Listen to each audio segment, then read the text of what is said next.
جناب والا یہ سوال تو نہیں ہے، ایک پرسنل ایکسپلینیشن مجھ سے لی گئی ہے، اور میں آپ کو ضرور واضح کر دوں کہ ذکر میں اس لیے خود بھی کرتا ہوں اور اس وقت سے کر رہا ہوں جب سے میں نے اپنی پوسٹ گریجویشن انگلش میں مکمل کی ہے، تب سے کر رہا ہوں اور بڑا سوچ سمجھ کے کر رہا ہوں، اس لیے کہ جیسے میں نے قرآن حکیم پڑھا، جب میں یہ کنفرم ہو گیا کہ خدا موجود ہے اور مجھے ہر قیمت پہ اس کے تقرب کی تلاش ہوئی، تو میں نے اس پروسیس کو ڈھونڈنے کی کوشش کی جس سے اللہ کے بندہ قریب جا سکتا ہے۔ تو میں نے یہ دیکھا کہ قرآن حکیم میں اللہ نے کہا تھا کہ اتلو ما اوحی الیک من الکتاب، کہ کتاب کی تلاوت کرو، وَآقِمِ الصَّلَاةَ، اور نماز قائم کرو، اِنَّ الصَّلَاةَ تَنْہَا عَنِ الْفَحْشَاءِ وَالْمُنکَرِ وَلَذِکْرُ اللَّہِ اکبر۔ مگر اللہ کی یعنی نماز قائم کرنے کا بھی اسی آیت میں حکم دیا، قرآن حکیم پڑھنے کا بھی اسی آیت میں حکم دیا، اور ساتھ ساتھ یہ کہا وَلَذِکْرُ اللَّہِ اکبر، وَاذْکُرْ رَبَّکَ کثیر، سبح اسم ربک الاعلی، سبح اسم ربک، یعنی جگہ جگہ اللہ تعالیٰ نے اتنا حکم دیا اپنی تسبیح کا اور اپنے اذکار کا اور اپنے ذکر کا کہ مجھے یہ یقین ہو گیا کہ اگر قرب خداوند کا کوئی ذریعہ ہے، میں نماز اور روزہ کو ایمان اور اسلام کی ابتدا سمجھتا ہوں۔ میرا خیال یہ ہے کہ اگر آپ مسلمان ہو گئے ہیں تو آپ پر نماز و روزہ ایک فرض ہو گیا ہے جسے کوئی بھی انسان چھوڑ نہیں سکتا، انکلوڈنگ دی پروفٹ۔ مگر آپ کیا 70-80 سال کی عبادات میں صرف نماز و روزہ پہ ہی قائم رہیں گے، یا اس کے ذہنی، اخلاقی اور دوسرے درجات کی تلاش بھی کرنے کی کوشش کریں گے؟ If beginning is a beginning, there must be some end to the process جو ہمیں ملتا ہے۔ اگر نماز و روزے کا یہی مقصد ہے کہ ہم اسے مستقلاً ایک انٹری کی حیثیت سے اختیار کریں اور 70 سال تک عبادت کے باوجود خدا کا کوئی شعور، کوئی فیلنگ، کوئی احساس ہمارے اندر پیدا نہ ہو، تو میرا خیال یہ ہے کہ ایسا اسلام جو ہے محض تقلیدی ہے اور محض شرعی ہے۔ حضرات محترم، میں طریقت کو شریعت کی نیت کہتا ہوں۔ اگر اعمال شرع بغیر پروردگار عالم کے حصول محبت، بغیر اس کی فیلنگ کے احساس سے آپ کیے جا رہے ہیں تو وہ محض اعمال رہیں گے۔ یہ اللہ کی مرضی ہے کہ ان پہ آپ کو نجات دیتا ہے یا نہیں دیتا، مگر طریقت یہ چیز ہے کہ آپ اپنے اعمال کی نیت شروع سے ہی درست کر لیں کہ آپ کوئی عمل کس لیے کر رہے ہیں۔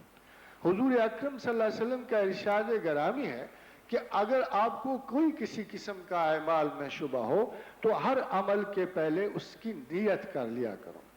میں مسلمان ہونے سے پہلے مجھے اسلام سے کوئی اتنی رغبت نہیں، فرینکلی ٹیلنگ یو، مذہب سے کوئی اتنی رغبت نہیں ہے، مگر جب بھی مجھے خدا کی تلاش ہوگی، جب بھی میں اپنے اللہ کے لیے اپنی طلب پاؤں گا، میں اس کا احساس پاؤں گا، تو مجھے ضرور کسی نہ کسی مذہب کو جانا پڑے گا۔ اور تمام مذاہب کا آدم علیہ السلام سے لے کر آقا و رسول محمد رسول اللہ تک شریعتیں بدلتی رہی ہیں، کبھی یکساں نہیں رہیں، but one purpose of religion was one and the same, اور وہ یہ کہ مذہب خدا کی طرف چلنے کا رستہ تھا۔ اسی لیے جب کسی انسان کو خدا کی تلاش ہوئی تو اس نے کسی نہ کسی مذہب کا رسوخ چاہا، کسی نہ کسی مذہب کی اپروچ آئی۔ اب جب مذہب جو ہے اکمپلشمنٹ کو پہنچ گیا اور اپنی مظاہر و ادوار تہذیبیہ سے گزرتا ہوا اسلام میں ڈھل آیا، تو ایک مذہب جو ہے آپ کو بی اے تک لے جاتا ہے، ایک ایم اے تک لے جاتا ہے۔ Gradually the human progress has been being made in religion also۔ جہاں باقی ادوار انسانیت میں ترقی ہوئی، وہاں مذہبی انڈرسٹینڈنگ اور اکمپلشمنٹ میں بھی ترقی ہوئی، حتیٰ کہ جب اسلام آیا تو کیٹیگوریکلی پروردگار نے فرمایا الَّیَوْمَ أَکْمَلْتُ لَکُمْ دِینَکُمْ وَأَتْمَمْتُ عَلَیْکُمْ نِعْمَتِی۔ تو اسلام کے بعد نہ صرف یہ کہ اسلام کو مکمل نعمت اور اخلاص کہا، بلکہ اس کی کاسٹ پہ ہر دوسری اپروچ منع کر دی۔ فار ایگزامپل آج اگر مجھے خدا کرسچینٹی سے مل جائے یا بدھزم سے مل جائے یا شامانزم سے مل جائے یا کسی بھی cultural aspect of other people اور ادر نیشن سے مل جائے تو اسلام میں سچ مجھ پر بائنڈنگ نہیں رہتی، اسلام کی مجھے کوئی ضرورت نہیں رہتی، کیونکہ مقصد اللہ کا حصول اللہ کی محبت ہے۔ اس لیے کیونکہ اسلام سے باہر بھی اللہ مل سکتا ہے، اس لیے اسلام کوئی فائنلٹی کی حیثیت نہیں رکھتا۔ مگر یہ بات خداوند کریم نے خود ہی بیان کر دی اور کہا ان الدین عند اللہ الاسلام۔ اسی ایک فائنلائز ڈیٹا میں اللہ نے کہا وَمَنْ يَبْتَغِ غَيْرِ الْإِسْلَامِ دِينًا فَلَنْ يُقْبَلَ مِنْهُ۔ اب اگر اسلام کے سوا تم کسی اور رستے پہ چل کے میری طرف آئے تو میں قبول نہیں کروں گا۔ تو حضرات محترم، جس کو خدا عزیز ہے اسلام اس کی مجبوری ہے، اسلام اس کا مقصد ہے۔ This is the only way to God. Therefore everybody who is looking for God is looking for Islam at the same time. اب اسلام میں داخل ہونے کے بعد طلب تو نہیں مر جاتی، نماز اور روزے سے آپ کی طلب کی سیٹسفیکشن نہیں ہوتی۔ اس لیے جو شخص بھی قربت خداوند میں اور محبت اور رضا الہیہ میں آگے بڑھنا چاہتا ہے اور اپنے تعلق کو مزید استوار کرنا چاہتا ہے، اس کو مزید کسی پروسیس کی لگن ہوتی ہے۔ تو جیسے میں نے عرض کیا آپ سے کہ اللہ نے کہا فَاذْكُرُونِي أَذْكُرْكُمْ وَاشْكُرُوا لِي وَلَا تَكْفُرُونَ، جیسے اس نے کہا کہ اُتْلُ مَا أُوحِیَ إِلَيْكَ مِنَ الْكِتَابِ وَأَقِمِ الصَّلَاةَ إِنَّ الصَّلَاةَ تَنْہَىٰ عَنِ الْفَحْشَاءِ وَالْمُنکَرِ وَلَا ذِکْرُ اللہِ اکبر۔ مگر ہماری یاد بہت بڑی بات۔ حضرت محترم، سوال یہ ہوتا ہے کہ اس یاد میں اور اس یاد میں کیا فرق؟ وہ دونوں پیٹرنز ہیں۔ قرآن کی یاد بھی ایک پیٹرن میں مخصوص ہے، نماز بھی ایک پیٹرن میں مخصوص ہے۔ آپ صفائی اور طہارت کے بغیر اور مختلف قاعدے اور قانون کے بغیر اللہ کو یاد نہیں کر سکتے۔ مگر جہاں تک ذکر کی بات ہے، سب سے پہلے اللہ نے اس پر سے پیٹرن اٹھا دیا۔ فَاذْكُرُوا اللَّهَ قِيَامًا وَقُعُودًا وَعَلَىٰ جُنُوبِهِمْ، کھڑے ذکر کرو، بیٹھے کرو، کروٹوں کی بل کرو، تم ہر حال میں مجھے یاد کر سکتے ہو۔ اور اس کے ساتھ ساتھ غور و فکر کرو۔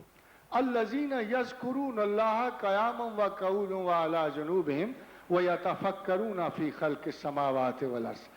اس کے ساتھ ساتھ ام المومنین عائشہ صدیقہ کی مسلم میں حدیث ہے کہ حضور سے پوچھا، ام المومنین سے پوچھا گیا باب جنابت میں کہ کیا رسول اکرم صلی اللہ علیہ وسلم اس عالم میں بھی خدا کو یاد کرتے تھے؟